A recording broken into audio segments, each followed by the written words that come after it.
at Greenville High School. And from that, I guess, there was a young lady that went to the Air Force Academy, and it's extremely impressive. So we've called it 9/11, 20 years, the Bangor Perspective. It's interesting how Bangor has played a part in our global military efforts.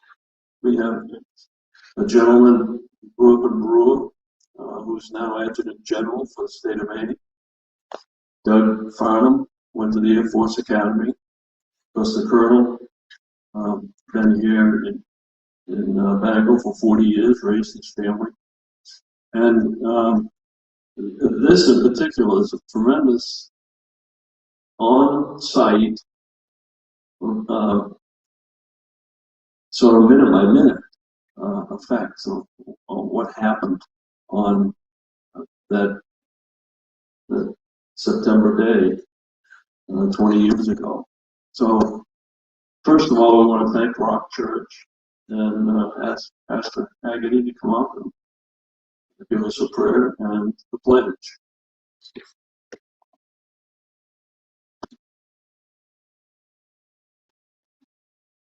Stand with me and we'll pray and we'll say the Pledge of Allegiance together. Heavenly Father, thank you for the privilege of living in a country that is still free. Thank you, Lord, that there was such insight in our founding fathers over 200 years ago when they established our Constitution, Bill of Rights, Declaration of Independence. They had ideas that were new to this world in many ways. And we are grateful that we continue to live under those rules. I pray that it would always be so, that we continue to give freedom to our people in this country. I thank you, Lord, that we have men and women who are willing to fight for this nation, fight for our freedoms. I thank you for Doug, who's coming. He has been one of those men. He's still in the front lines, flew through the skies, and has adventures that he can't even tell because they're still classified, so we know that. But thank you, Lord, that we have men and women like that. Thank you that this day we can come into this place and realize that we are still one nation under God. And as long as we will honor you as the God, the Creator, giver of life, if we will glorify you, if we will humble ourselves and pray, you have said in your word that you would heal our land. And Lord, this is a time we feel that needs some healing because there's such division as we have never seen, such attacks. And Father, we do not want to see that kind of division. We don't want to see fighting from side to side. Pray that you would give freedom, oh God, from these attacks. We realize, according to your word, that we don't wrestle against flesh and blood, but against evil powers in high places. So, Lord, I pray that you'd hold back the forces of darkness. I pray that the people of God would call out to you and that we would indeed be praying people for this nation. Pray that you'd bless Doug today. Pray that you'd be with him and help him to remember all the details that are important that he wants to share. Pray that you'd be with us, that we would listen, take in, and benefit from this talk today. We thank you in Jesus' name. Amen. We have flags up here on the screen, so let's join with me, please, and let's say the Pledge of Allegiance together. I pledge allegiance to the flag of the United States of America and to the republic for which it stands, one nation, indivisible, with liberty and justice for all.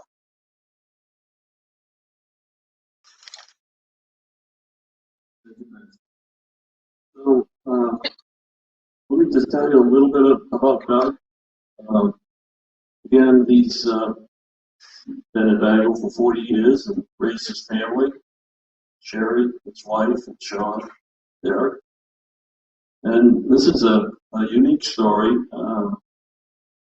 And it comes from a humble person that really doesn't talk much about things like this. But once you hear the whole story, it's incredible. Doug went to the University of Maine, uh, Albany? No. Yeah. And the war, yeah. So he's been, he got his bachelor's degree at the University of Maine, then went on to get his master's in a couple other places. Started in the Army. I don't know how he picked that, but he finally saw the light and became a member of the Air Force. It's guys like us or E5s or staff sergeants really admire the people at the top, like these full bird colonels, we call them. Just incredible people that have got leadership abilities far beyond what they would be talking about. So Doug also served in the Maine legislature, in the 125th legislature from Bangor, and so we call the Honorable Colonel Douglas Damon, retired. Doug, one of the things that we're trying to do is, if you have any questions, I'll be over here. Just raise your hand, and I'll bring this mobile mic around, and we'll get some questions if you like. You did. Can you hear me okay? Excellent. Bob knows his business. Thank you for coming. This is a real life story, and I think for Pastor Haggerty being here and blessing us with his prayer, he has two sons that are serving on active duty as we speak. One's a lieutenant colonel in the Army, he never got out, and the other one is a second lieutenant in the Navy. But he's working in aerospace physiology, trying to help someone pilots get hypoxic, pass out, or have health issues or concerns, or just doing testing and think better. So we're proud of him and his family, and I want to applaud you have worked with him. So I thank you for that. I'm going to talk about what happened on 9/11. As I say, this is not meant to entertain you, but to inform you. And so, over my career, I've been at the headquarters. I've been an advisor to the 4-star Air Mobility Command, and I'm also at the Pentagon. And so, when this happened, and things were turning to mud, and you can all remember that day, they needed somebody down in Florida, where they set it up as the command post for North America is the combat part. First time since the War of 1812 that North America was a combat theater of operations. So they called, and I went down for a while, and many others did our little share, and we can make this work. No pre-flight, right, John? Oh, there it is. There we are. So here we are. Attack on America. This is the same briefing that we gave to President Bush, Secretary Condoleezza Rice, Chiefs of Staff, all the general officers in the Pentagon, and around the country. And I've given it to a few thousand people. So it's not new. It is old. It's 20 years old. But I'm going to talk about how we got to where we were, what happened, and how we combated it, what we did about it. So, as I said, you all can remember where you were on the 11th of September 2001. The Air National Guard had one of the wedges in the Pentagon. Pentagon is made up of wedges, and wedge one was ours. We had turned it over back to the Department of Defense about 2 years before this, and they were rehabilitating it, getting the asbestos out, putting in fire doors, sprinkler systems, alarms, and just taking out anything that was combustible. Strangely, that's what the airplane did. And when that airplane hit wedge one, the only thing to burn was the fuel in that airplane. Everything else worked as advertised. Thanks to the contractors, the doors closed, sprinklers come on, and there was nothing burning. The Navy did lose about 105 people, I think. That's sad. But engineers tell us that if that airplane had hit anywhere else in the Pentagon, it would have created a firestorm in the rings, and perhaps as many as 20,000 people would have died.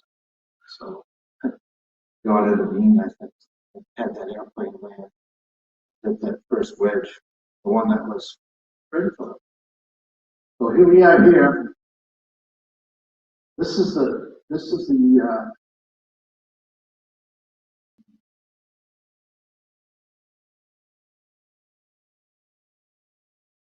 can't hardly see that. So, but this is how North America is divided up for defense. It's a treaty. It is, as you know, the treaties are approved by the Senate, and so it is a treaty, not an agreement. So it's bound by force of whatever conflicts. Never mind that. First Air Force mission passing. Continental Air Region is in North America. North American Airspace Command, NORAD. On the left are the forces that will enact the treaty, and on the right is the leadership that will support the treaty. As you can see, Continental Region with the Canadian Maple Leaf and American Eagle. That's because this is a joint American and Canadian treaty. And it's always an American general officer commanding it, and a Canadian general officer is number 2 in command. That is how they work. This thing doesn't fall off. There we go. So, NORAD Senior Warfighter, the JFAC, was an Air National Guard officer out of the Virginia National Guard. And under him is Dermot 4. That was me. I was Director of Mobility Forces for North America. And my charter was to, as a staff officer really, is to help figure out what we did wrong and what we have to do to fix it. It's really, we looked at how we were conducting business. And I can remember, many of you will remember General Nick Aramita from Brewer. And when I came in and started flying, I was the second lieutenant. And Nick called me in and said, Doug, I'll tell you something right now, you're always going to be training for the last war. And I said, okay. And he goes, we don't know what the next war is going to be. So we train for the last war, and it's never right. And you know, that happened in World War I, World War II, everything had to change. Of course, Korea and Vietnam were smaller deals, but in fact, we had to rethink how we did business there. And this was nothing different from that point. On the right, NORAD mission. It's a mission of NORAD Aerospace Warning for North America, Aerospace Control for North America, to include the capability to detect, identify, monitor, and if necessary, take action, ranging from visual ID against manned or unmanned air vehicles approaching the United States. Approaching, we had just gotten done with the Cold War, with the Great Russian Bear in the north, and we were prepared for that bear. But as you know, no attacks came into our country. The attacks that took us down that day were all generated from within the country. So again, it's part of our old thing and not having it just exactly correct. Next slide, please. This is the NORAD region, 1958 to present. You see Alaska by itself. As it said, you can see Russia from there. Canada, they're a full-fledged partner, and then the green is the United States, continental United States, and cities is Southeast Air Defense Sector. That's how it was laid out. So the Canadians were in charge of this. We were in charge of the green and the black areas.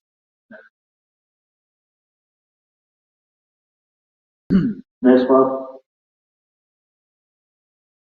Good. This is how we were laid out. Remember, the Russians were going to come over the poles, come down through Iceland and attack us in that way. In fact, I even used to sit alert out there at the Air National Guard base, and the 101 fighters. You know, some of you may remember those. We had missiles on in case we found a target we had to take action against. And we had the capability of nuclear weapons, and they were kept down in New York, at Rome, New York, Griffiths Air Force Base. So we were nuclear armed if it had come to that. But day to day, we were sitting conventional with the missiles. But you can see the warning system around the top, the red dots and the circles. Those were the DEW lines. And if you remember the DEW lines, Defense Early Warning System, they're there to let us know, hey, somebody's coming. And they're coming over the top. Iceland, we used to defend Iceland. We have a treaty with Iceland where we kept fighters on alert and 135s at Iceland. So for the Iceland gap either side, either between Iceland and England or Iceland and Canada, we were ready for them. We were there. I used to pull alert up there sometime. And if you come down into the United States, the green part, you'll see all the radars all the way around the borders, looking out for anything that might be coming. Down around, down across Mexico and the Gulf, we had aerostat satellites, the balloons. They would actually run them up in the air, tether them, and they had a radar in them, and we could see people coming and going. They were quite effective. We had AWACS, that radar bubble, if you were up Charleston in the old days, when Charleston was operating, that's what they had up there. They were looking out across the pond also. And if you go to Alaska, you'll see the Alaskan radars.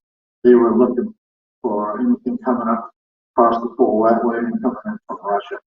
So we had the world pretty well figured out, and we knew what we needed to defend our country. And this is it. Next. The assets that we're going to defend America, Bangor is not on there because those are fighters. We used to be on there, and now we're tankers. But the fighters was Cape Cod, FMH. We had Atlantic City, New Jersey, Navy Jacksonville, Houston, Personal Air Terminal in California, Portland in the Northwest, Grand Forks, Fargo, Duluth, and Burlington, Vermont. Those are the fighters that were going to go meet the Great Horde and shoot them down, protect us. We knew we had to protect the core from without. Next slide, please. The locations of interest on this event are depicted on the screen. You'll see Boston, obviously. We know we had some aircraft launch from Boston. We have Otis, an F-15, the World Trade Center in New York, Newark Airport in New Jersey, Dulles Airport in Washington. In the blue, and not so important, but they were part of the confusion, was Toledo Express International.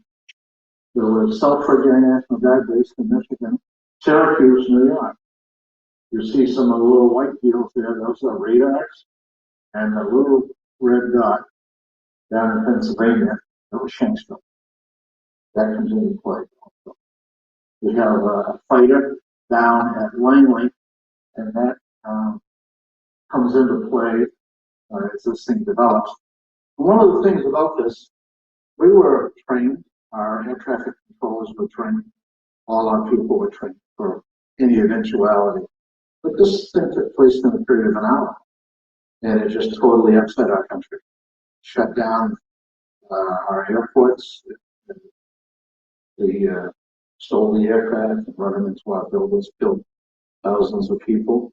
So you can imagine what was happening in those air traffic control sectors, where they were trying to sort this out and at the same time respond appropriately. Next slide. By the way, this morning, I was in Washington that morning, and I was holding a meeting of all the KC-135 road commanders from around the country, and some other cats and dogs simulated people in London. All of our maintenance chiefs were out at Andrews Air Force Base having a meeting of all the maintenance chiefs from the KC-135 community. So we were down there. We were at the source of uh, the targets, but we weren't at our station. So I was holding this meeting, and at 8:02, American Airlines 11 was the first radar out of Boston. That was the first airplane. That was commanded by John Oganowski, a friend of mine. He flew F-4s, 2 tours in Vietnam. He was an American Airlines captain, and a wonderful guy. Probably one of the very first ones to die. A lot of this was supposition because we weren't on board, but we know from people that we've talked to, others, what the plans were. This was an amazingly well thought out plan. Orchestration on it was spot on. Within an hour, they shut down. What they did, but we recovered quickly. So you can see American Airlines 11 East going westbound.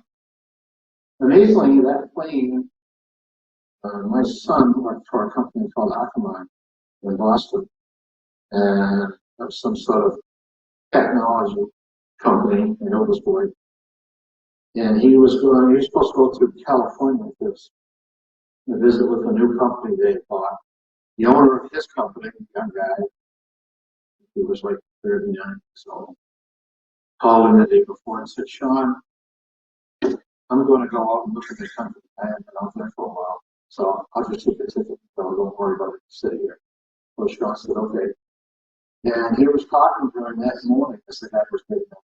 He said, I'm just getting on the airplane. I have to turn my cell phone on, but I'll see you on the other side. Tragedy at the worst time, of course, like with all the other people. But he was on board that aircraft out of Boston. And, I was, as I said, down there in Washington trying to hold a meeting. At 8:16, 175 is the United aircraft, first radar data out of Boston also. Now these were 767s going to California. What do you think the reason was they still used those airplanes? A lot of gas. They didn't have many people on, but they had a lot of gas. And that's what they wanted. That would work to their advantage. So they used the strength of the system to their advantage. Decimated us for a while. 819, American Airlines 77. It's first radar data out of Dulles. And these aircraft, when they're getting ready to go, they turn on a little box which sends an electronic code to the air traffic folks so they can see you. That's called computerized data. And it says reinforced data is the green, and so where would you see that? The blue will be search only. So if you don't have the computerized data, they do have some capability of switching to raw data at the centers and seeing the traffic, but it's very tough. And if it descends it all down into the clutter of the ground, then you lose it. It's not a good system, but it's only as a backup. And the red, you can only, before it takes off. Day 20, American Airlines 11 sends its transponder off. So that airplane only flew for 18 minutes before they took it over. When they took it over, they turned the transponder off. So you can see where they are. They're on Western West, Eastern New York, and they're on their way as far as Boston Seminole. Next slide, please. Next slide. At 8:40, FAA reports a possible hijack of American Airlines 11. If you're flying the airplane, you have a communications button on the yoke. If you press it up, then you're talking on intercom within the airplane to your people. If you press it down, it goes down and out to talk to air traffic control or others or whomever you want to talk to. They had it a little confused, and so they were pressing it down and thought they were talking to the guys in the back of the airplane. We could hear that. And so they were listening to them, trying to reach them, but you can see where they turned southward. At this time, Otis F-15s were placed on battle station in Otis. Now, there was not a great fervor about this whole thing because we have had hijackings before. There's always been hijackings, but usually they want to go to Cuba or they want to land someplace to get money or keep Cuba jump out, or they wanted to get their buddies out of prison in England from the IRA or what have you. But we've had hijackings, but they always had okay. So there was no reason to believe this wouldn't turn out the same way. And they were operating under that assumption to some degree. Next slide. At 8:43, American United 93 just airborne out of Newark. First out of that, you can see the green. You can see United 175 out of Boston, also getting down in there. All this happened in very confined space. At Selfridge Air National Guard Base, F-16s were just getting ready to go out training. You see the tanker squad here every day. They're out training, they're refueling. These were fighters. They were out what we call bumping heads, practicing maneuvering on one another. And so that is only significant that it added to the confusion. So there was that. Yoda said 15. When I gave this in Greenfield, one of the pilots who was in Greenfield now, and he said, "Hey, can I join you on the stage? I want to talk about what we did and how we played it." And he did. And I would tell you that in the 50s, when jet aircraft were becoming the way we're going to go, and the speed was being worked out, they used to go supersonic a lot over villages and towns. And as a kid, a child, I can remember people, my mother and others, complaining that they would crack a window or they'd crack some of that stuff, scare the people, scare the chickens, what have you. And so it was determined that the aircraft could not fly supersonic over land with North America. You had to go offshore. In fact, right off in Maine is a warning area that's where we used to go practice our supersonic flying. And so this F-15 out of Otis was scrambled on American Airlines 11. And he's going to end up going down towards New York. What's he going to do? Nobody knows. But he's going to go to New York City, and he's going to be probably doing about 500 knots. That's basically what they cruise at over the United States, from 430 to 500 knots. And so he's an active air, so away he goes. He'll be running at 500. And at 8:46, same time, American Airlines last radar data near the World Trade Center. That's exactly when it did at 8:46. And again, they got down into the weeds and they couldn't see it, but they'll soon know what it is. Although it takes them a while to process it, to ensure that's what it is. I can remember watching on television, nobody could believe it. There was lots of theories about what happened, but nonetheless, it was a hijacking, and it did hit the North Tower of the World Trade Center. Next slide, please. Additional aircraft monitoring the aviators' tower frequencies. Air dangerous and class-powered airspace is charged. No general aviation aircraft are permitted to enter class-powered airspace. Any infractions will be shot down. You can imagine if you're an airline pilot, I know John's a pilot, and it's like that. You're flying along, and somebody says land or be shot down right now. And of course, can it be true? And I know some of the conversations where there was an American pilot going, and he's come up and he said, Washington, I just have to go to Columbus. It's just on the nose. I don't remember what the distance was, not very close. He says, can we just continue with our journey to get to Columbus? And of course, ATC is pulling the hair out. And they said, negative, you land immediately or you will be shot down. And that's what happened. Flying stopped in our country, a country where you have maybe 10,000 planes an hour in the air over our country. People are going hither and yon. And that made it stop immediately. 8:46, as I said, at the same time, American Airlines 11 attacks the World Trade Center. Now, this was done by people that are hostile to our country and our way of life.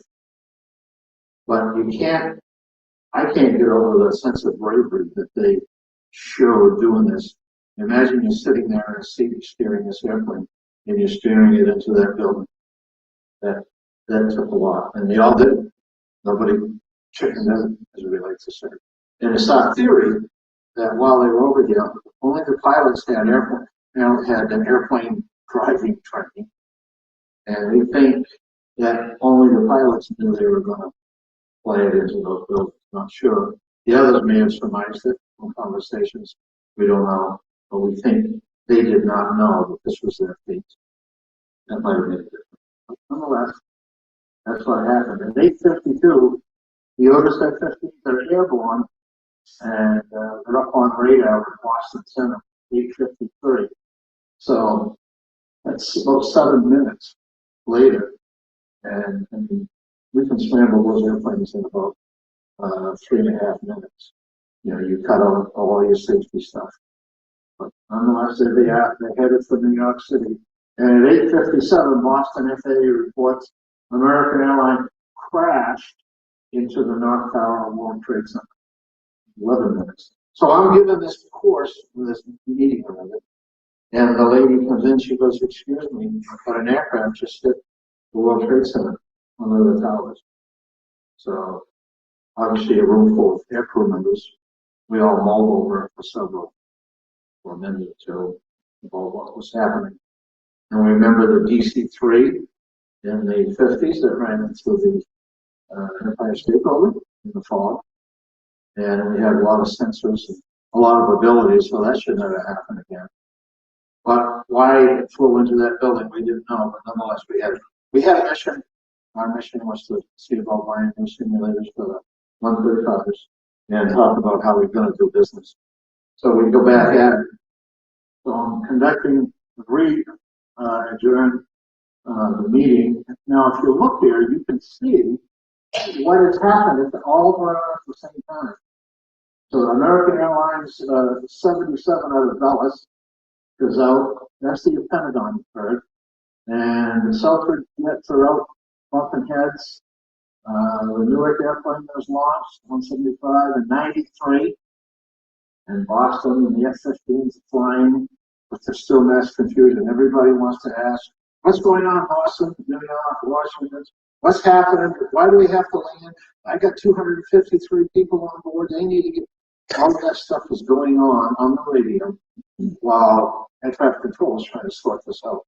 Again, trying to figure out what happens. There's a military lieutenant colonel in every air traffic control sector around the United States. I used to perform that duty sometimes.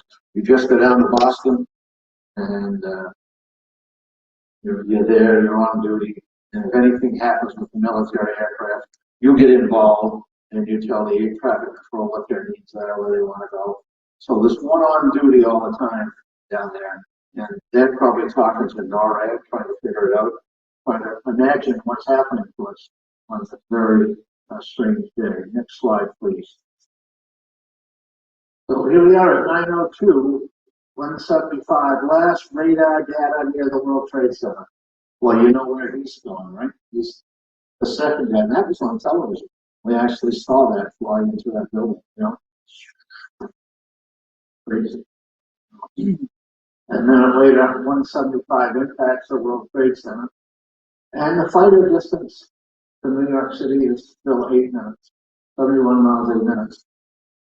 Again, they were doing their duty, flying along, not super, but you know, they're on about 500 knots, and that airplane will go, that airplane will go 2,100 knots, 2,000 knots. But they probably were trying to figure out what do they do to get there, what's happening. So all of that is gives them time to think about it. 9:05, FAA reports possible hijack of 175. Hijack, all right, flown into the South Tower of the World Trade Center. And 9/11, FAA reports crash into the World Trade Center. You don't want to say it too soon, cause confusion. And American Airlines 77 is out of radar coverage. So as it was going westbound, it was flight from Washington Center to Cleveland Center. So they're off frequency, they're gone the wrong way. We don't have to worry about them. They're out of our hair. We got enough to think about. All this other stuff is going on. Next slide, please. At 909, Langley F-16s are directed to battle station down near the F-16 down in Langley. It wasn't an alert burst, so they generated it. It was a training story. They had two of them, and this bird was flown by a lady who was also an airline pilot, and he was in for a day of training. He was going to get American Airlines 77 out of radar range. You can see the Selfridge jets are up there, and United Airlines 93, the Shankville bird, they could have helped on it.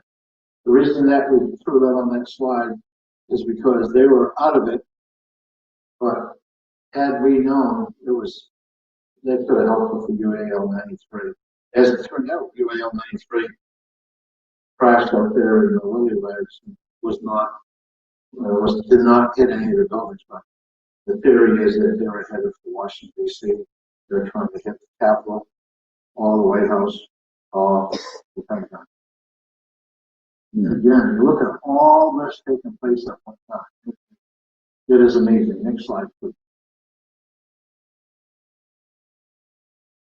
American Airlines turned off the transponder, and you can see that right there. And it returns to radar coverage, but they have to paint it with the raw data, the blue circle. And at 916, FAA reports possible hijack of UAL 93. Of the passengers in the back of the airplane called on the phones and called their husbands or their wives, called the airlines, the flight attendants, I think, called the airlines, and they found out what's going on. And Todd Damon, remember that name? He's on there, and I think he organizes them, and they overwhelm and do what they can do. Next slide, please. At almost 9:30, 24, FAA reports possible hijack of American Airlines 77. American Airlines 77 had, I'm not positive now anymore, but I think she was the maybe Department of Treasury commissioner or something, and she called her husband at work and said, "Hey, I'm on this flight, what I'm going to get." And she had the final communication with him. Very sobering. Langley F-16s were scrambled on American Airlines 77. The lady down at Langley. And remember, I told you we couldn't fly supersonic over the U.S. You could in this situation. They had evacuated all our buildings, and we were out on the street. But I was standing out on the sidewalk when those F-16s went overhead, and they were probably at 5,000 feet and going 11 to 1,200 knots. They were supersonic at that point. Right across D.C., the museums and statues and all that goes with it, but that was secondary at this point. And they were home, they would have gotten home if they had come down. UAL-77 was reported headed towards Washington, D.C. And that's a good guess if you can see it painted on radar. And Boston FAA reports fifth frequency, Delta 89. That was just, you heard of the fog of war. The mission planner or anything or more. The fog of war generated after you meet the enemy. So this is a result of the fog of war. That airplane was not hijacked. There's nothing wrong with it. It was on the wrong frequency. Air traffic couldn't call it up, wasn't responding. So they assumed this another airplane. But in fact, it wasn't. Eventually landed, okay, no problem. But Langley F-16's first radar data, you can see the point there. And the fight at the Pentagon took 100 miles, 12 minutes. FAA unable to locate American Airlines 77. So what happened with those guys is they came back and they came down low and they were trying to find, we believe, the capital. If you've flown in an airplane, look for on an airline, look for your house if you're over fire. It's almost impossible to find it. You got to go from the map to the ground. You gotta be looking for the bridges and trees and the roads. That's on the map first. So it's very hard to see, even a building the size of the Capitol, because there are a lot of white sandstone buildings. So it flew down and overflew, but it just didn't see it. So rather than come back and worry about the attack fighters coming after them, they curled back. And by the way, they may have been looking for the White House, I'm not sure. Guess what's the big building they could see that stands out like a sore thumb? When you come down to the corner further there, and you can see the Pentagon. There's no building like it. It's by itself, boom, easy to see. That's what they saw. Slide, please. At 9:30, the ceiling pretty was at Andrews, and it launched to the home. We don't understand how that happened, because everything was grounded, but it's a military aircraft, and evidently they got their clearance and off they went. Added to the confusion, nothing took place. They landed fine, but nonetheless, there's one more airplane in the mix. You see where 93 is looking back. Those Selfridge fighters could have got those guys. They could have popped down. Zipped them, but again, they were out of the play. They just had on a training load and no weapon. American Airlines 77, near the Pentagon. UAL 93 turned this transponder off. FAA reports Delta 89 possible hijack at 9:41. Next slide, please. At 4:05, past the hour, almost an hour into this, a lot has happened. United Airlines 93 fades from Detroit radar. 103rd ACS at radar. That's the Air Squadron. You see the little white things up there in New York? Those are radar. Those are Air National Guard radar units. And in one of them, the senior NCO says, wait a minute, we can help. And so they went out to turn their radars around, turn them on, and they piped that data into air traffic control and into North American Aerospace Defense Command. And it was proved the azimuth wasn't right, but at least it was the look inside of our country. And that is the very first time we had taken a look inward. That was the first thing we had. 103, estimated UAL 93 ground impact. United Airlines 93 went straight in. And when the guys broke through the cockpit and get in there, probably a fight ensued. I don't know what happened.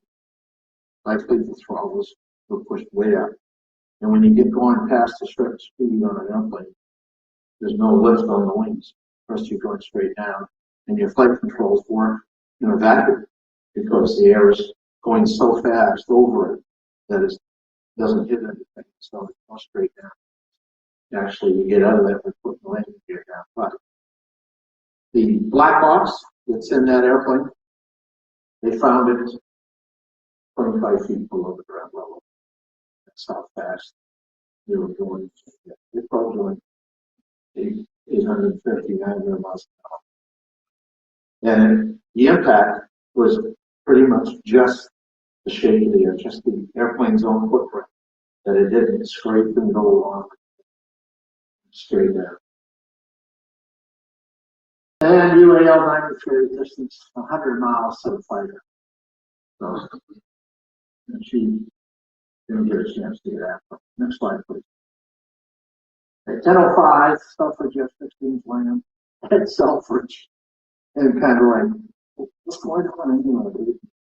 Radar, communication is tough. Well, all the frequencies. And 10:07, you have to put the ball on board. United Airlines 93. Of course, we know this. Next slide. Goal for 6, the C-130 is directed to land at Youngstown, Ohio, and he did. That was a no action. Next slide, please. Toledo, first radar data. We took the Toledo fighters, and they did turn them. They put tanks on, put some heat-seeking missiles on needed, and launched them up there on a CAT mission, combat air control. in the United States, from all places. And in Syracuse, Cobra 1 and Apex 1 and 2, again, they were going up as training. They refitted them for a combat air patrol mission, and they launched them, trying to get some fighters up in case they're able to walk. And sustained fighter cap established over Washington, D.C. and New York City. Well, we took the assets that we had and we put them, turned them and put them into position. Next slide, please. It was at that point, things started to quiet down a little bit. All of their sorties, in theory, were flown and did their job. But there are, like, for example, the Bangor tankers. We had one tanker going to Puerto Rico that had people on board, and we had one tanker going out to do some training. So Steve Atkinson was the chief of maintenance. John was his deputy, right there, John Thomas, Colonel Thomas. And Steve was down at Andrews on the maintenance conference, and I was the off-group commander, and I was in D.C. in the city. So we're at war, and our two commanders had to fight this war a boat away. They had a recall. Everybody except two people in the flying squadron responded. One was me, one was Steve. The other one was a pilot that was over in Europe, United Airlines pilot, and he was the third pilot, or as they called him, the designated eater. And they were going downrange. I don't know where they'd gone, because we were going down Africa someplace. And we called United called London called the airport. They had them on, and they took them off the airplane. And they put them in another airplane and sent them back in response to what happened. And that was just like total cooperation. And they had lost a couple of airplanes, so they needed to do that to help themselves out. So now this part of the mission is over. And what the heck happened? How did they get there? So we were challenged to figure out what happened and what we had to do to fix things. So it was called Operation Noble Eagle. And it was impressive to see it work. And I'll talk about the workings of it. Next slide, please. At the time, this happened in the 7 sites where we had fighters. I pointed them out to you earlier. And this is on the 11th of September. Next slide. On the 11th of September, when the day was over, we had 44 sites. Everybody that had a fighter aircraft in the Air Force and Navy reported up on status with aircraft.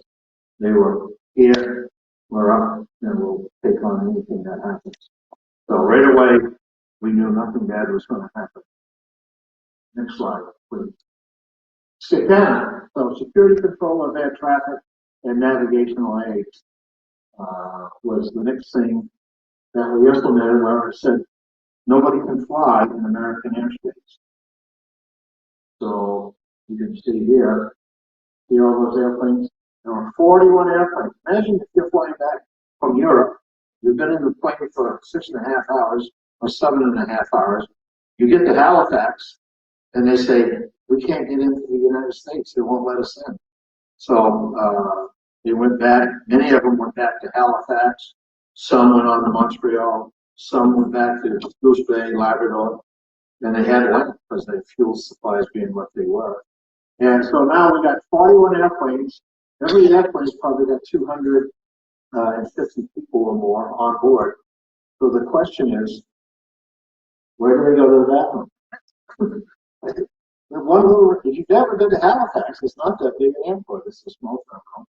And so the people of Halifax rolled out like you would believe. And they brought out food and blankets, and they brought out porta potties, and they took care of those airplanes and those people until we could get them on their journey. Some went back to Europe, some went elsewhere in Canada eventually, so that they could get vehicles and get back into the U.S. And some just waited. But it was an amazing thing. But the Canadians really rolled out and helped us get all of that. here's the takeoff of landing on. This one here is all filled with airplane in the area. So, but Canada, you can still fly, but in the US, no fly. Next slide. Operational fighter status. The time we drew up plans, and I say we, that was the Pat Blackman that did it. By 25 October, we had 27 sites up on alert.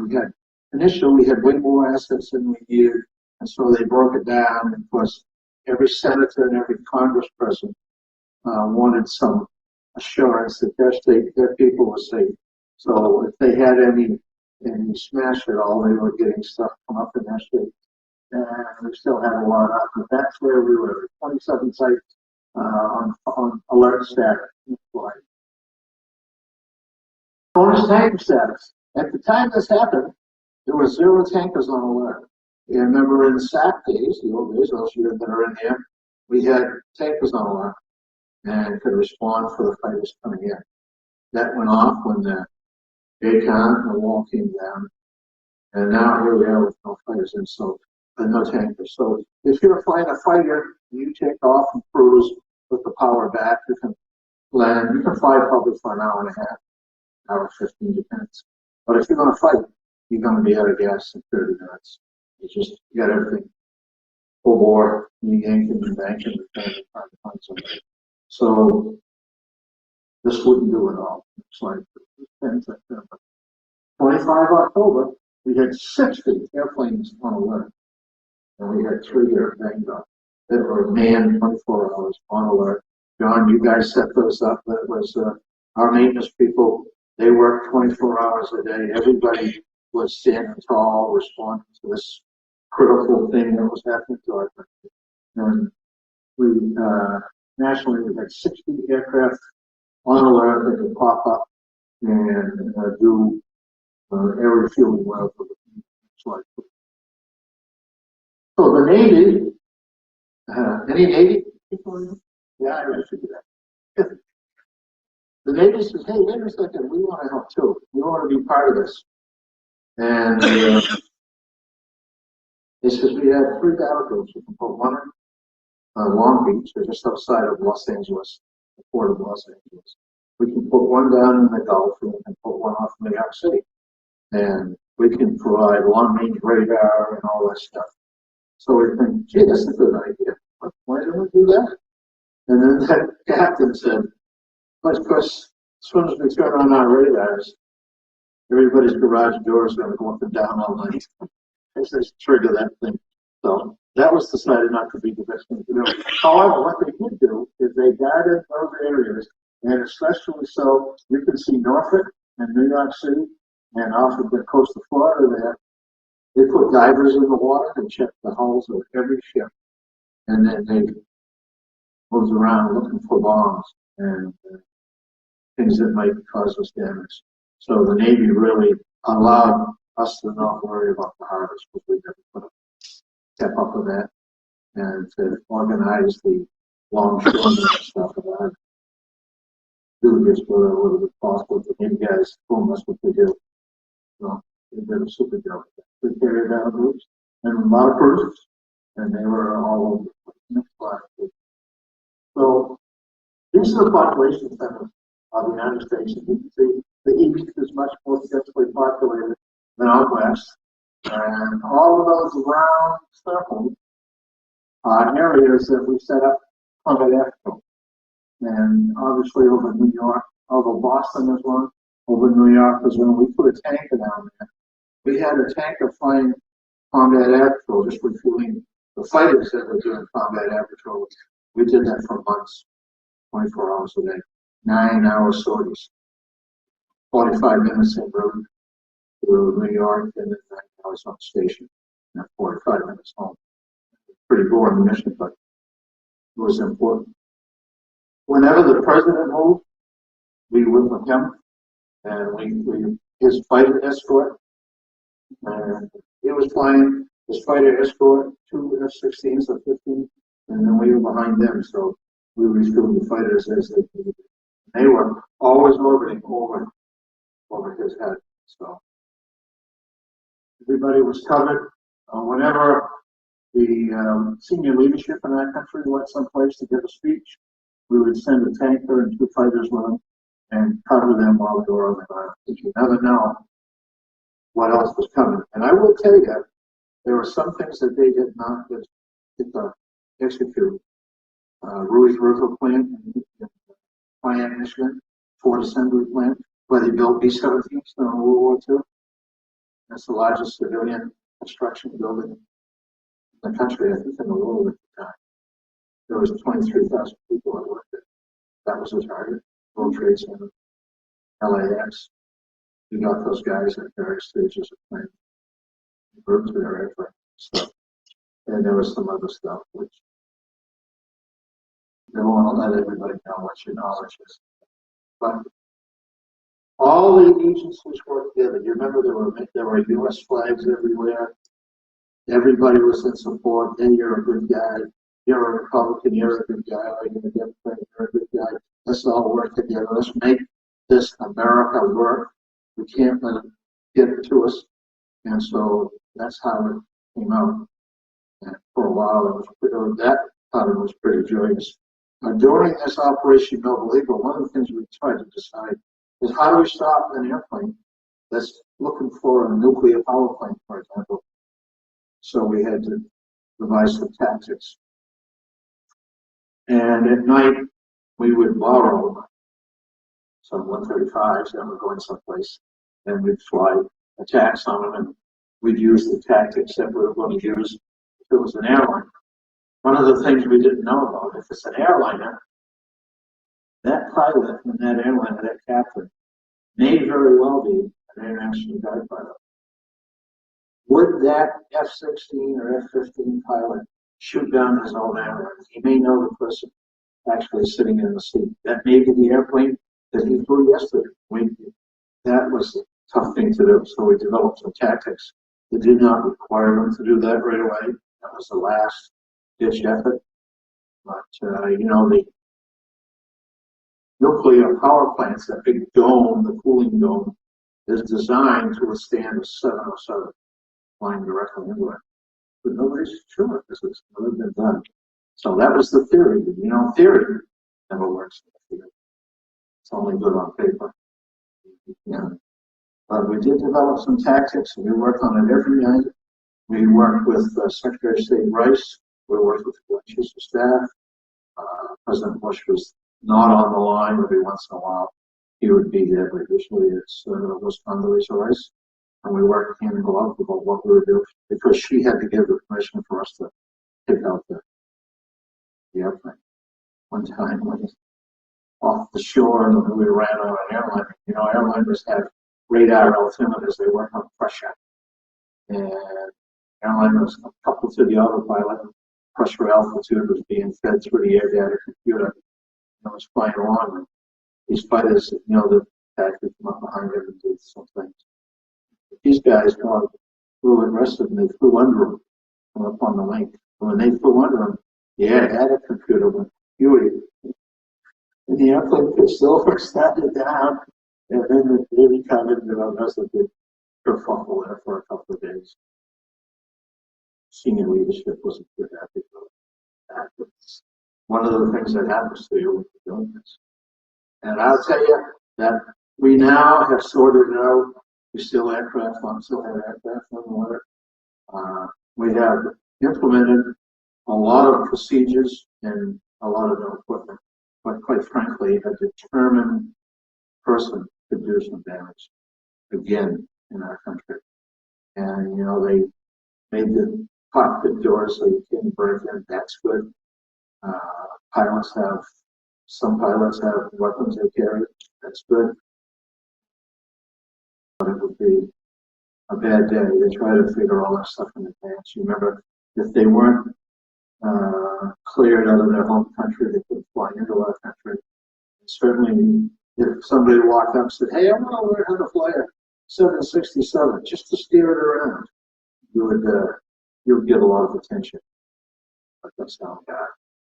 And so that's how we got to be where we are today with it, with the soldiers and the police and the federal agencies in the airports, and you should take off your shoes and your belts, but it's super safe when you fly. And that being said, I would ask if anybody has any questions.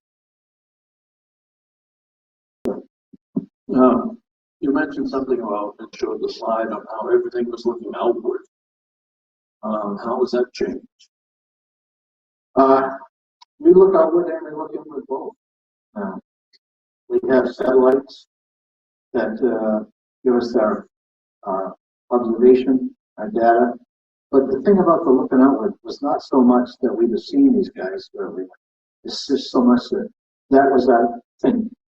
You know, that, oh, it's Bentley attacks is going to be over the hill. And so a lot of other procedures were tied to that the same way. That's where we run with that. But we do use satellites now. It's still radar.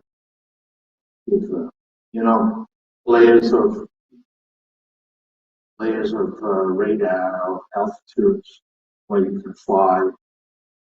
All of that stuff is very confusing. As I said, there's thousands and thousands of airplanes in the air at all times. And just as a side note, Great Britain, much smaller country, they have about the same number of airplanes in the air as the United States, which is probably 5 or 6 or 10 times as large.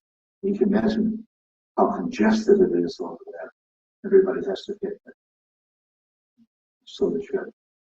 So this is a pretty sobering presentation. Somebody must have some questions here. Just raise your hand, I'll come by. Yeah, usually we do. Don't be afraid. Get points. Joe, you always have questions. Must have one. That's the question out of my Question was, who funded it? It had. Well clean. Well clean. Well, there's some theories out there, but I'm not to talk about. You mentioned that there are other sites that were not acted upon. Can you name what they were besides the LAX? Question, they thought there were more sites of attack. Well, the Fort Rouge River plant was one site, and the World Trade Center. The Sears Tower was another one, and LAX was another one. Whether it be high loss of life, but of course once this started happening, they started getting sorted. The FBI and all those agencies all rolled in and said, "What's around here?" They were and so they responded. There's one airplane, I'm told, where 2 pilots were walking to the airplane and they were arrested. So, On the same day as yeah, 9/11? and they were later on, because remember, further west we go, time changes. Some of those guys were down to Guantanamo. We think, oh, Guantanamo is cruel and it should be there. But Guantanamo was where we talked about people wanted to keep them safe. The theory is that if we put them in general population and a domestic person, somebody would kill and take them out so they couldn't talk. And all of that stuff is contemplated and all of that stuff is on. And so it was important that we sterilize these people. And we could do that.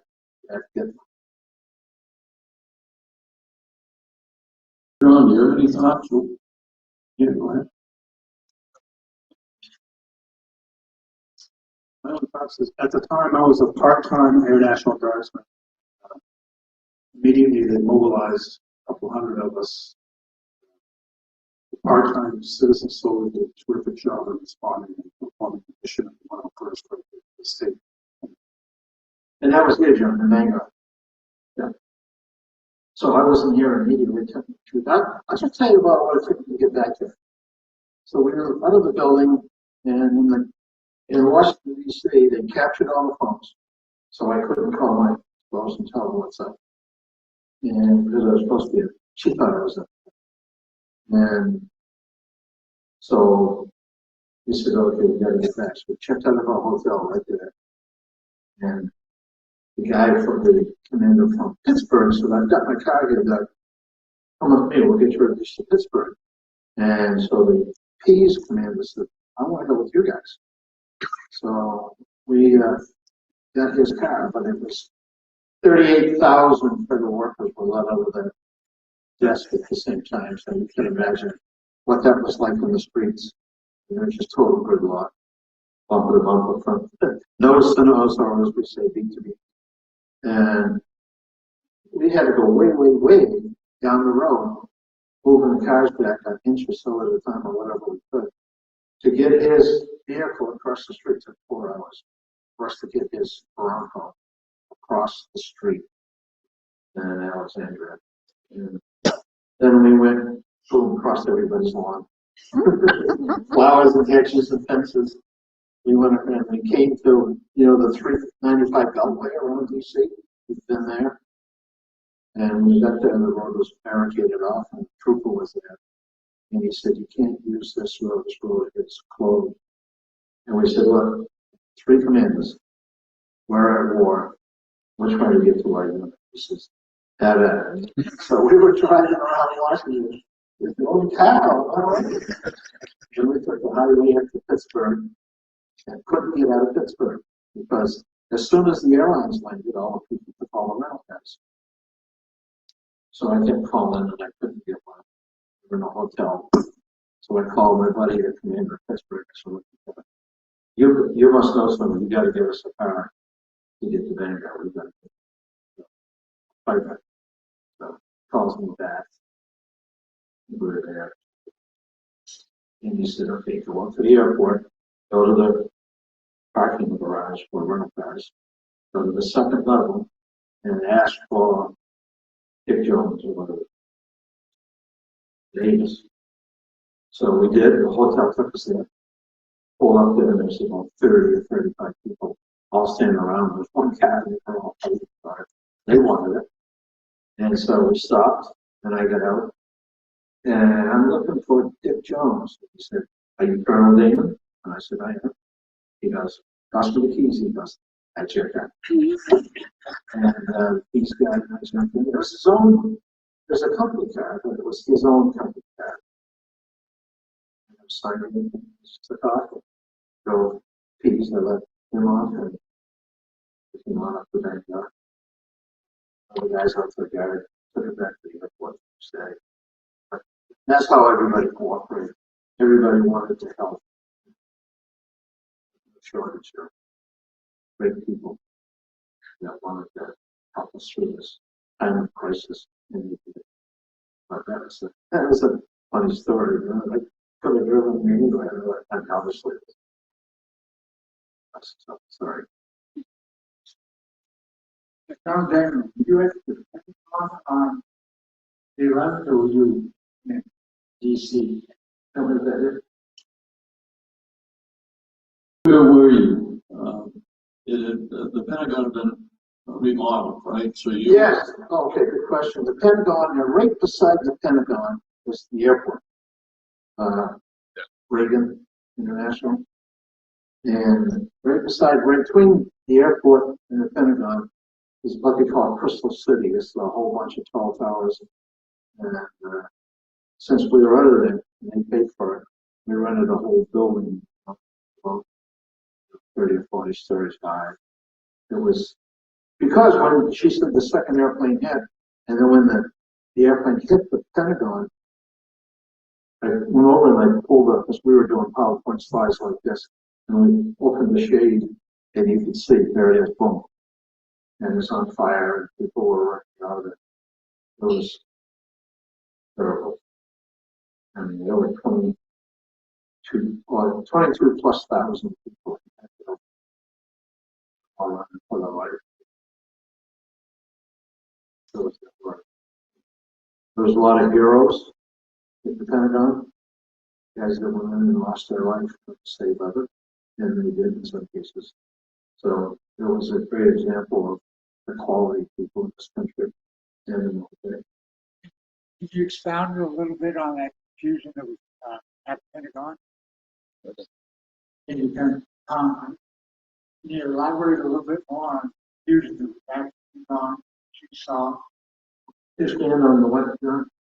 The confusion at Pentagon from your perspective. You know much about what went on in the confusion? Well, yeah, of course there are no survivors, so there's no one to talk to. But the theory was from the radar tracking, satellite tracking, is they made a pass on the Capitol building, Senate House, and they missed their target. So they just circled around and headed back towards the river. Again, that's a big landmark you head for. And boom, that's the Pentagon. So they continued on to the Pentagon, and I don't think they knew one way from another. So they just lowered the nose and pushed the speed up, flew right into the Pentagon. And then hit. Where they did was wedge one. Wedge one was where that airplane. And all the doors closed like they were supposed to. The sprinklers went off. And the gas system they sent this, inject into it automatically. And a lot of people, they were evacuated. There were some people in there, and it wasn't really, the Navy hadn't fully staffed it, so there were some people in there. And I think there's like 105 people that lost their life in there because of the aircraft. But the only thing, as I said, that burned, there's other things, desks and paperwork and stuff, was the fuel in the aircraft. That's pretty impressive. Sure, it had enough fuel to go all the way to LA. Ended it there. Seeing that renovation worked, has the rest of the Pentagon been renovated? Yes, it's under work. It's in work or in progress. Yeah. See, that was built before World War II, so there's a lot of asbestos and a lot of old wiring. I mean, I used to go there when I was at Scott. I used to go, part of my duties to go to duties.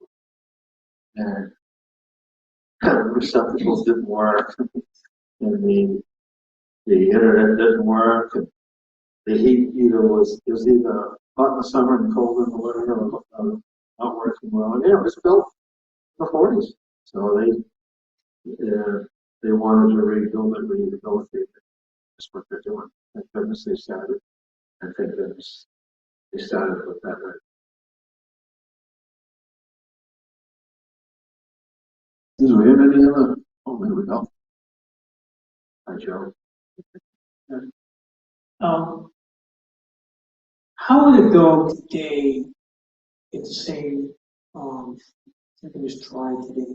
Are we more prepared? Would it be possible?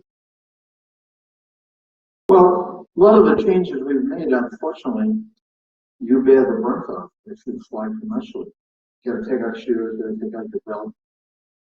You can't take everything out of your pocket. You get scanned on radar. So you can't get anything on board there. They talk to you. The Israelis never had this happen. You ever heard that story? They never. I don't know if they do searches now or not. I know at the time we looked at what they do, and they have these people that just go around. If you're going to fly on LL or someplace, not maybe, they come around and talk to you, and they can pretty much pigeonhole you from talking to you. They get it right, and so that's some of what they, we thought they were doing. They feel it's better to search everybody, do the X-rays, look at the paperwork, make you go through the aggravation. That could set you off. All of these things they all have a design effect. Sometimes they just set people off. But that's how we have most stringent practices, Joe. Keep everything tight and don't allow any last minute changes. All of that is designed to make it tougher to do something. How did the people who flew those planes get to Poland, take off from Poland to Boston or whatever? Where'd they come from to get to Boston, to Poland? Well, I know the guys from American Airlines 11 came down from Canada. They've been in this country for quite a while, months and months.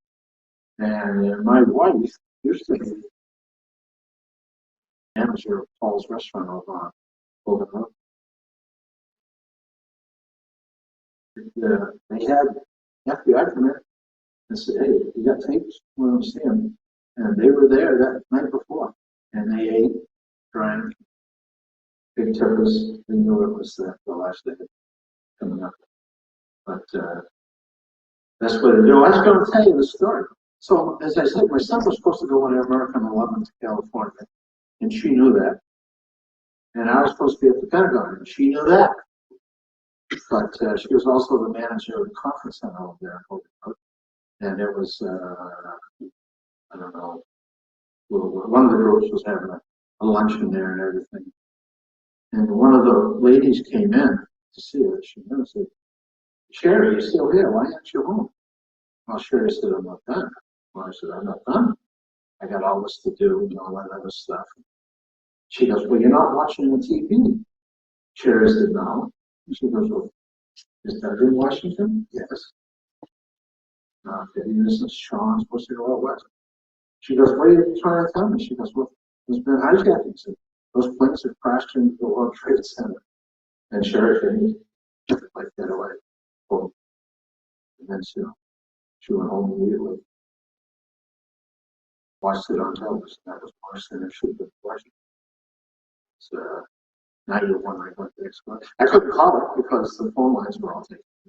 Captured the cell phone to me. Apparently, it's you know. And so Sean, as it turns out, wasn't on the plane. I wasn't going to come down, so that way. But if I had been, I'd have been right there at one. That's what I would have been. Would have been history. You need to have a much more compared to this, which might have been more enjoyable. I don't know. But again, this is just, as I said, it's not about routine. That's not about fun. This is what happened. We are a lot better, and I know it's uncomfortable. I know Joe travels a lot in commercial areas to put up with all of that. But that's just the way it is. Your safety. When I'm in line and I'm held up because they're doing something idiotic, I don't care. As long as they know that person ahead of me is okay, I'm all right with it. You know, that's what we care about. They're doing the best they can.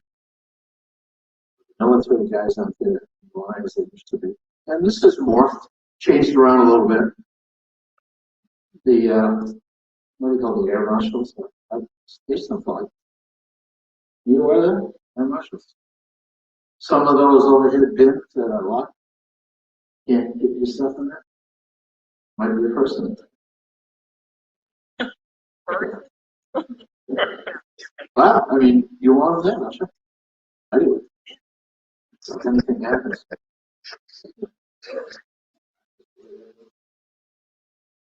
Any other questions? If not, I thank you very much for coming and listening to this. Anybody know about it? Just know what's happening. How is happening in your country?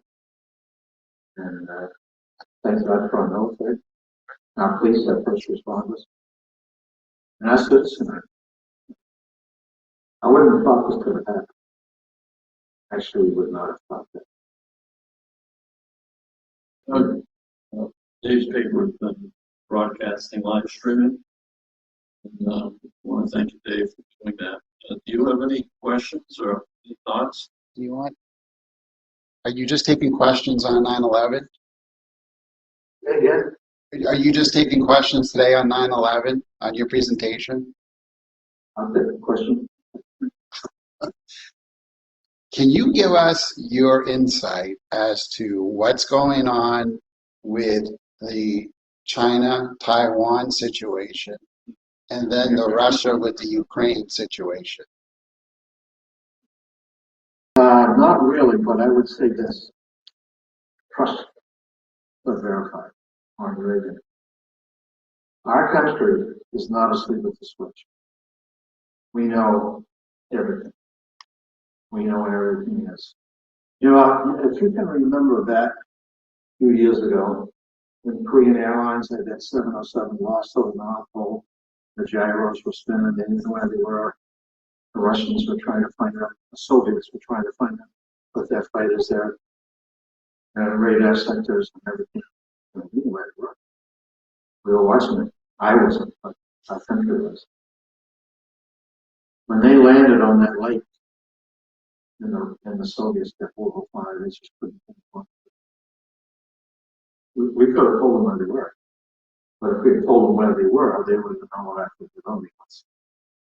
You know, when they shot down that 747 for AAL-1, but when he was running on that guy, we had a RC-135 reconnaissance, 135 like our tankers that was monitoring the whole thing, wanted to tell them that's an airliner, and they wanted to talk to the airline to get them out of there. But if we had done that, once again, we would have told them what our capability was. And we didn't want to do that. So, such the consequences. But what's happening over there in Europe, now what I think, okay, but Damon, nothing else. I'm a citizen right now. I think Putin's going to jam. Personally, I think he's got to invade. He's got a couple 100,000 men, 10,000 tanks, blah, blah, blah. They've got no money. Their budget's the same as the state of the art. So, that's a country. He almost is committed. And they do. I don't think they can defeat. I don't think you can win that battle. The Ukrainian tanks are better than his. They're the same model, but they modernized theirs. And Putin did. And yes, some newer ones, but. And if any Army people here, about internal lines of defense versus external lines of communication, internal lines. And so, if you're here, it probably takes 10 to 1 to beat it. It takes 10 attackers to overwhelm a defender, because the defenders things here like that, and they're all up there running around. And so the defenders can move their stuff here and there pretty quickly. The counter a breach or a broken or whatever the case may be. And so I think he's in a bind. He changed himself into a bind. Now they're trying to talk this way out. Maybe we'll see. As far as the Chinese, they're like the Great Salt Lake, 5 miles wide and 250. It's just not a lot to it yet. They got a couple million men, but who are they going to attack? If it's us, we're not going to walk in there, go to the field. We have a lot of capabilities. You never hear about them. How long did we have the stealth fighter before you knew there was such a thing? If the guy hadn't put it in his book, 15 years before anybody thinks about it. They're ours. So they're quick to point out what they have for capabilities. They're slow to point it out. So I think, Taiwanese got the best of it. You got the most modern, best trained. They would be a tough target. I don't know if the Chinese could take them, quite frankly. After a while, maybe they have a siege. We'll see. I think the Chinese would be smart not to attack. So that's all I know. That's just me. I'm not going to do it. Anything else? Someone just whispered me a question over here. Now that the military has released some of this information on UFOs, what do you think of that? I thought for 29 minutes. I believe in UFOs. That's all I got to say about that. Yeah. I don't know, John's an instructor. I see a lot of funny things up in the air at night. You just don't know what it is. And it doesn't measure up to anything that you're thinking about. I don't know, UFOs. Really, do we put the only people here? I concur more. It might be like an amoeba or something. Well, thank you, Colonel. Really, really impressive presentation. So,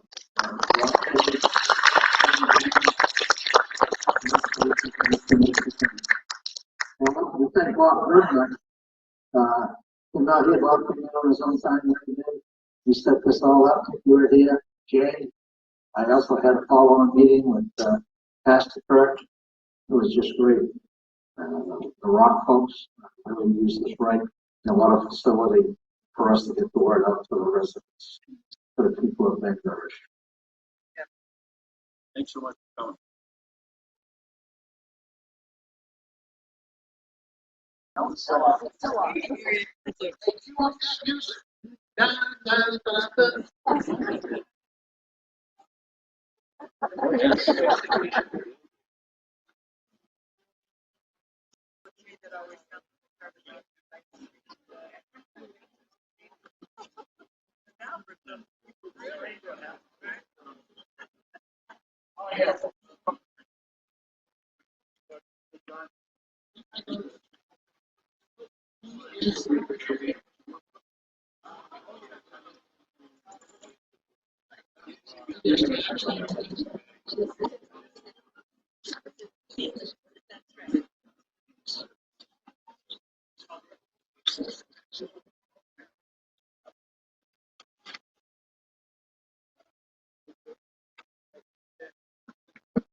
Dave, how are you doing? I'm doing well. How are you?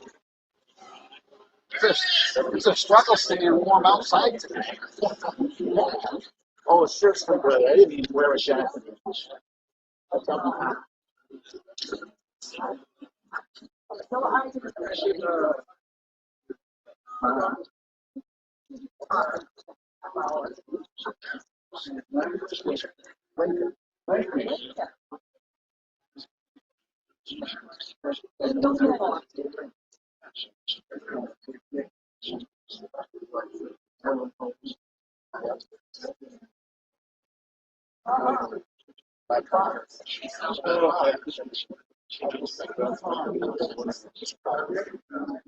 Ernest, thanks for coming up.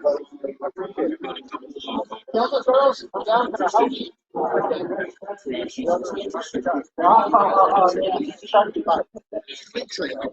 Sitting we have a light in Lincoln now. There's been served his first term in the legislature.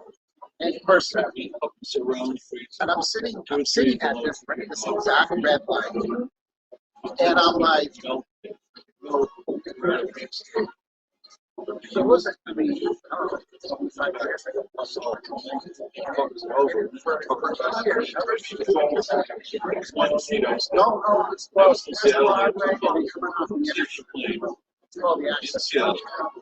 Yeah, everything West Drive. You know, if they're like where's my car, they'll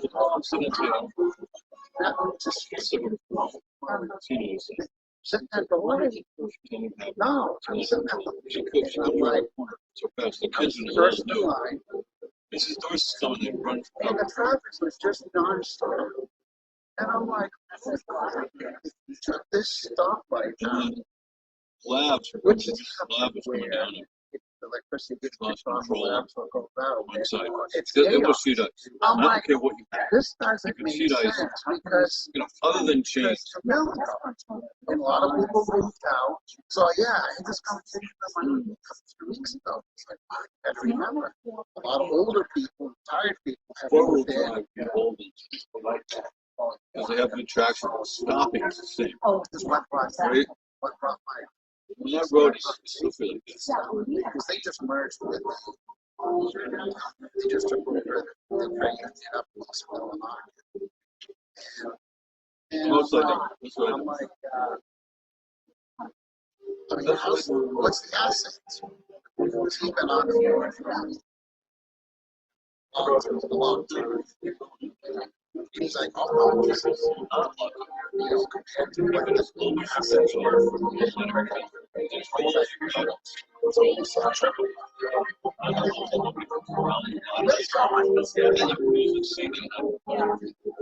the two parties right until the very stop at the top. In San Francisco, although later, it did go slowly. Always tapping the brakes. In neutral, there's a theory that you can put it in neutral as opposed to so that there's a drive and a brake and you still pushing your car. Yeah, yeah. Techniques, Mrs. Dorsey for faster rounds. She didn't get up. She didn't get up. She just came around our curve right in front of our driveway. Went up the tree. She said she told her car. Looks like she crashed. And then slid right from the top. It's amazing how quickly she decided. She went up. She did was panic. Because when you go down that road, at the top, it's deceptive because you think you're going straight down. You're really going way off the line. In a couple of years, right now, you know, right? So, you know, straight, but you're actually bikes up. So she looked at it. She decided it's right at the top.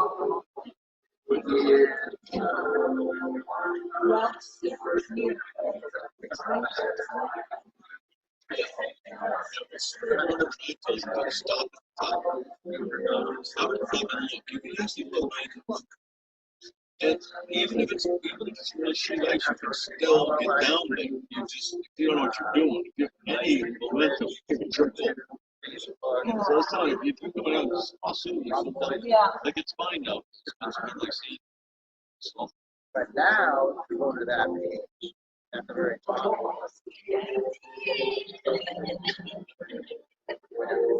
that's actually, right now, it's not a unique station. So you're able to watch it's a difference. This is awesome.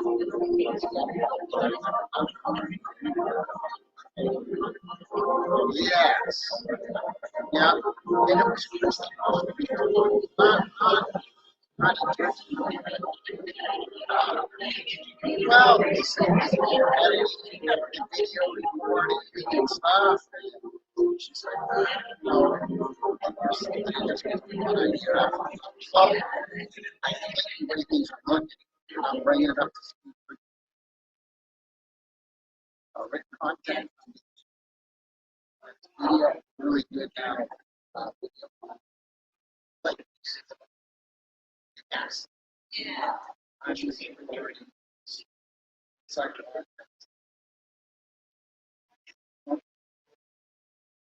Also, play box.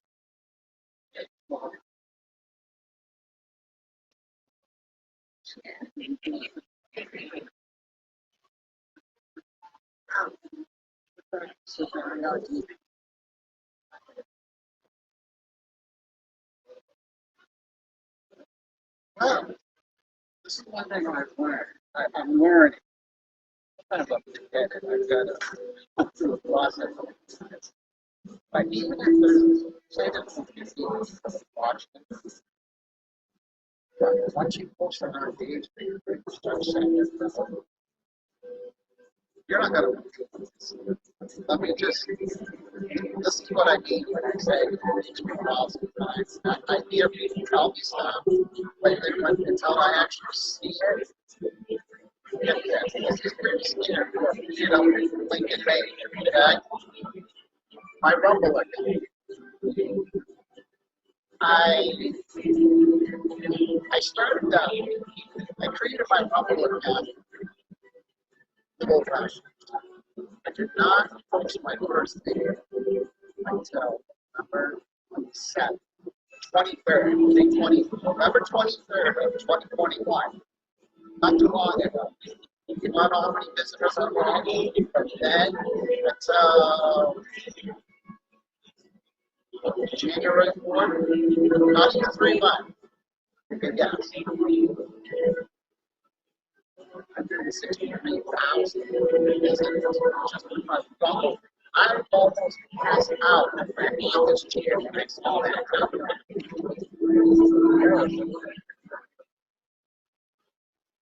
So, well, so my point is, what I'm learning,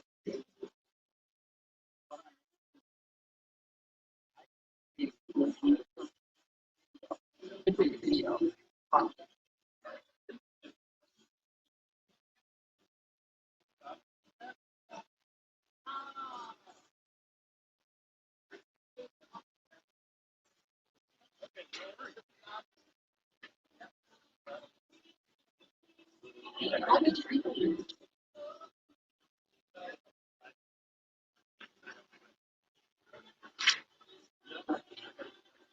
all that hard. I've been, I'm impressed with, I wouldn't even know.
All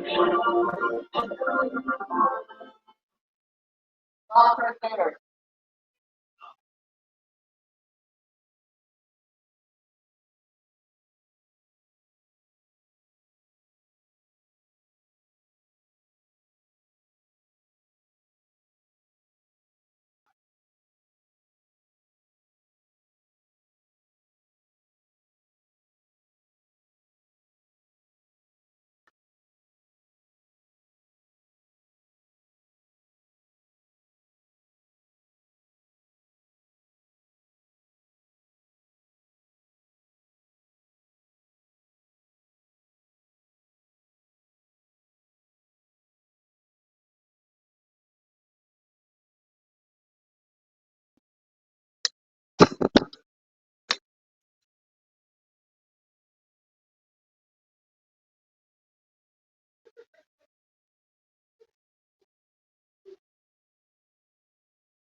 Sound like Randy. I don't know if that's possible.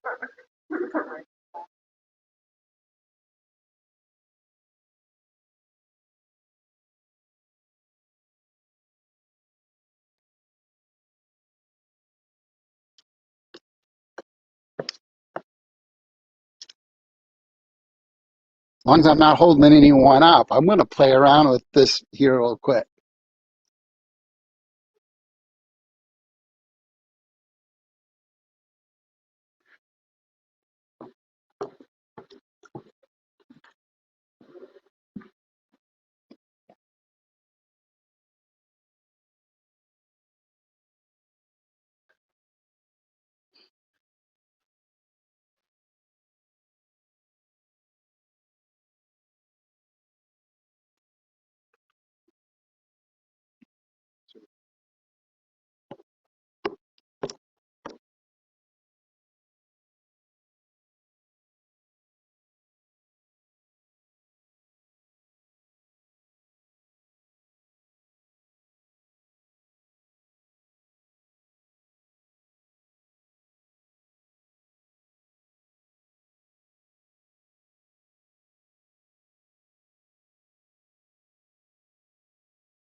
lot.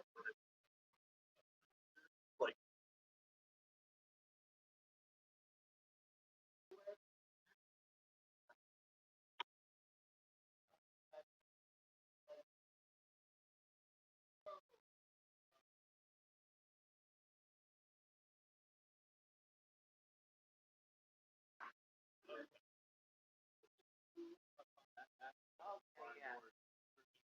for Christmas.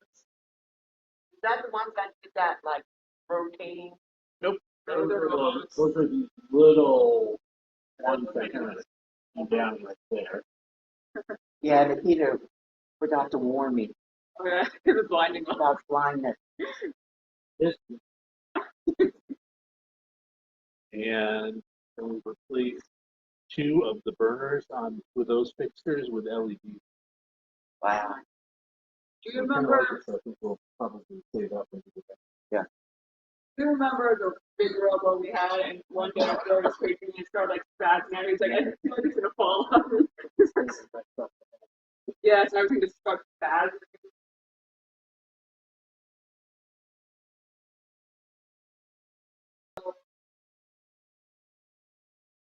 I don't know.